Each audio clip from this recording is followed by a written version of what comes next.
भीमलाट के तमाम पेटपट्टाओं को मैं नमन करता हूँ। प्रगति शक्ति बड़ा पेड़ को नमन करता हूँ।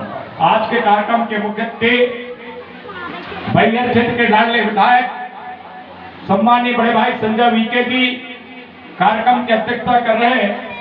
सम्मानीय धन सिंह धुर्वे जी सेवानिवृत्त अतिरिक्त महाप्रबंधक भेल और सम्मानित मंच उपस्थित मातृ शक्ति, पितृ शक्ति, युवा शक्ति, आप सभी को मैं सादर से वंदन करता हूं। साथियों, हमने बहुत बार देखा है कि जब अतिथि आते हैं तो हमारे मंच के सामने जो बैठे हुए लोग होते हैं, हमारी मातृ शक्ति, प्यारे बच्चे, हमारे बुजुर्ग, हमारे युवा, सभी अतिथियों का बारी बारी से अभिवादन करते हैं। मैं चाहता हूं कि आप सबके अभिवादन के लिए मंचासीन सभी अतिथियों से मैं अनुरोध करूंगा कि आपके स्वागत के लिए जोरदार ताली बजाकर उनका अभिनंदन करें। और अपन देखते हैं कि जो आयोजक कमेटी होती है, कहीं भी कार्यक्रम होता है तो रात दिन मेहनत करते हैं आयोजक कमेटी के लोग, और हम सबको आप सबसे रूबरू होने का मौका देते हैं और वो लगातार सभी अतिथियों का बारी बारी स्वागत करते हैं। मैं एक बार चाहता हूं कि जोरदार ताली बजाकर आयोजक समिति का भी अभिवादन करें। अभी हमारे बड़े भाई जी का नंबर था, हमारे मां साहब एसपी मरावी जी का जो विषय था उन्होंने हमारे ऊपर पलटा दिया। भाई बड़े भैया, बड़े की जिम्मेदारी होती है छोटों को सिखाने की। अभी तो हमारी उम्र सीखने की है, और जिस रूढ़ी और परंपरा की बात, प्रथा की बात हम करने जा रहे हैं, तो ये बात हमारे जब तक जो बुजुर्ग हमारे बड़े हैं, जब तक हमें नहीं बताएंगे तो हमें भी मालूम नहीं हो पाएगा। फिर भी मैं प्रयास करूंगा कम समय में, क्योंकि यहां से माननीय विधायक जी को एक कार्यक्रम में और जाना है, वहां से भी बार बार फोन आ रहा है, तो मैं प्रयास करूंगा कि अपनी बात बड़े संक्षिप्त में रखूं। देखिए, भारत के संविधान की आर्टिकल 13(3) का में ये बात लिखी गई है, रूढ़ी और प्रथा विधि का बल रखता है। विधि मतलब कानून और बल मतलब शक्ति, और रूढ़ियां सभी की है, और सभी की रूढ़ियों को भारत के संविधान के अंदर में बराबर का अधिकार दिया है, शक्ति दी है।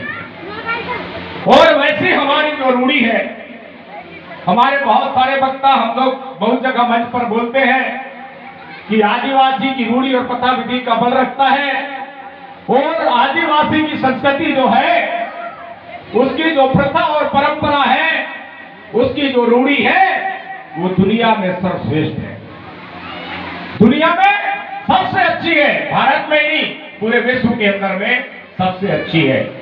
तो रूढ़ी को आप सभी लोग जानते हैं। अभी आपने गोंगो किया होगा, फिर जब आषाढ़ लगता है तब भी हम गोंगो करते हैं, नवा भाजी खाते हैं तब भी हम गोंगो करते हैं, और जब हम संजोरी बिजली का काम करते हैं तब भी हम गोंगो करते हैं, और हम जब हमारा बच्चा पैदा होता है हमारे घर में, जो हम मुंडा और गुंडा का दस्तूर करते हैं, तब भी हम हमारी प्रथा के अनुसार उसको करते हैं। लेकिन ये हुई रूढ़ी, और सभी देश के जो आदिवासी हैं, चाहे वो भील हो, बिलाना हो, बैगा हो, ओजा हो, नगारकी हो, ढोलिया हो, प्रधान हो, भालिया हो, ये सभी लोग, उनकी अपनी प्रथा है और हमारी जैसी प्रथा है।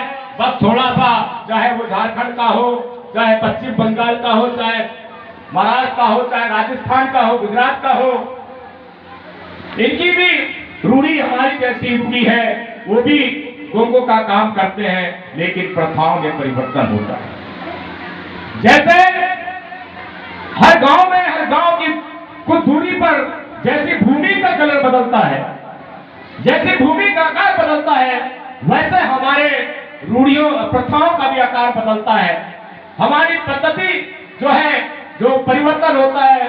मान लीजिए हम अभी भीमलाट में हैं, भीमलाट में जो संजोरी बिजली करने का तरीका अलग होगा, खेर माता में बकरा पूजने का, कुकरी पूजने का अलग होगा।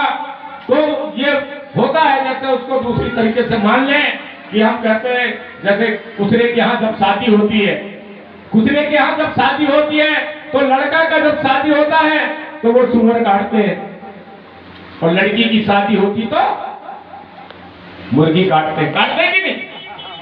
कितने लोग हैं कुसरे लोग यहाँ हैं क्या? नहीं है? है?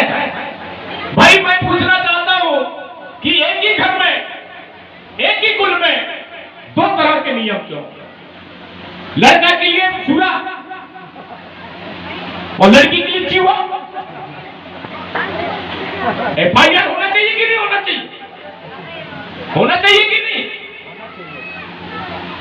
फिर मैंने देखा कई जगह के ठाकुर देव का काम होता है तो कई गांव में ठाकुर देव में लाल बकरा काट देते, कई गांव में सफेद बकरा, और कई गांव में खैरा बकरा काटते हैं। क्यों? ये क्या है? ये प्रथा है। बकरा काटना, धाना चढ़वाना, गोगो करना, ये हमारी रूढ़ी है, लेकिन उसमें अलग अलग तरह से संशोधन होना ये हमारी प्रथा है। तो ये बड़ा जटिल विषय है, बहुत कठिन विषय है। इसलिए जब भी विधायक जी बोल रहे थे कि बोले हमारा जो संस्कार है, हमारी जो विधि है वो अलिखित है, और अलिखित ही हस्तांतर हमारे आने वाली पीढ़ी को होती है। एक बढ़िया घटना मैं आपको बता देता हूं, छत्तीसगढ़ का कि अनुसूचित जनजाति आयोग ने छत्तीसगढ़ में प्रयास किया कि जो आदिवासियों के नेक सेंग है, दस्तूर है, उसकी रूढ़ी प्रथा और परंपरा है, इसको लिपिबद्ध करना चाहिए। अभी हमारे बहुत सारे लोग, हमारे बहुत सारे सर्किल के मीटिंग में, बहुत सारे हम सभाओं में